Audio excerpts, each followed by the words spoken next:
Dog is a man's best friend is a quote that has been consistently held to be true. Humans are innately in love with dogs' sweet, glistening eyes, soft fur, and wet little noses. Here is a picture of my dog Charlie and my other dog Nala.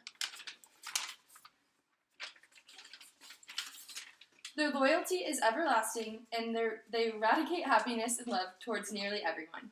Although canines are beings that have a friendly reputation for the most part, certain breeds of dogs are continuously discriminated against in a horrible manner. Never judge a book by its cover is a saying that often corresponds to humans' first impressions of each other and encourages people to give others a chance to show what qualities lie beneath the surface. Unfortunately, it has yet to have much meaning when it is applied to dogs. All dogs deserve the equal opportunity to belong to a loving family, and today I will show you why breed discrimination ruins our chances and why you should join me to stand against it. Across the U.S., over 200 cities regulate breed-specific legislation, commonly known as BSL. BSL is a law that prohibits the keeping of specific breeds of mixes of dogs.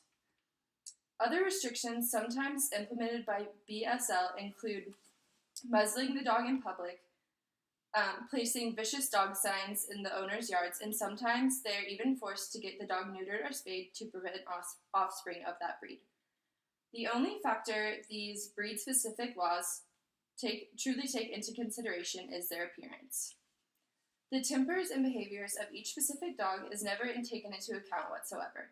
The laws stereotype and put every dog of the same breed, then label them as dangerous. A dog that appears to be the slightest bit mean is immediately stripped of the opportunities a friendlier-looking dog has, and never get the chance to show how gentle and loving they really are. Media is a huge contributor to breed discrimination in both good and bad ways. Similar to the racist and prejudiced ways that humans sometimes interact, certain dog breeds are portrayed in the media as evil and violent. In movies such as Air Bud, one would never expect to see a pit bull playing the part of a dog that helps a boy play basketball.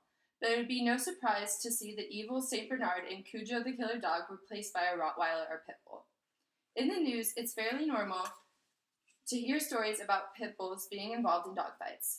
And if you think that these dogs have raised themselves to be ruthless fighters, you've got it all wrong. Dogs such as pit bulls, German shepherds, and Rottweilers are indeed often owned by criminals, and this is solely because they project an intimidating front. BSL is responsible for making those certain breeds desirable to criminals or harmful owners. This cycle of labeling dogs as vicious is putting them into the hands of poor owners, neglecting them, then having the public become horrified of their mean behavior.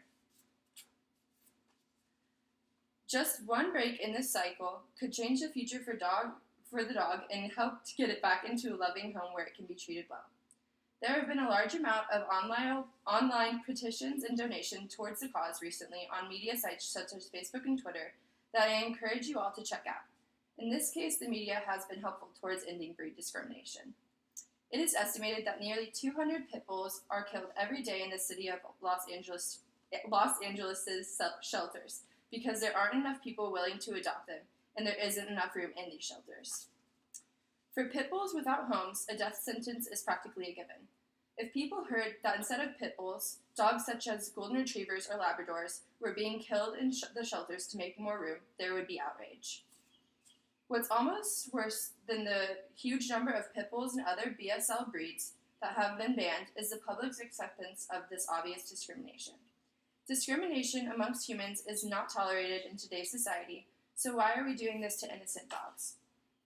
In a testing done by the American Canine Temperament Testing Society, pit bulls achieved a passing rate of 83.9%, placing the fourth best of 122 breeds. The average was 77%. Under the circumstances, any dog can misbehave or behave poorly. There are just certain breeds that, because of their appearance, are used as scapegoats of a blameful society seeking a target to point a finger at for violence amongst dogs. Breed discrimination is wrong and supported with weak and ignorant arguments.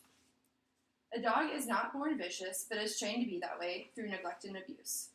Dog is a man's best friend will stand to be true, but man is not always a dog's best friend. Our society has crushed thousands of dogs' chances in living happy lives. We all need to start standing up for these breeds that are often shunned and do whatever it takes to free them of their false reputations as monsters. Every dog can be fun-loving and loyal if they're raised by a good owner. Thank you for coming to listen to me today.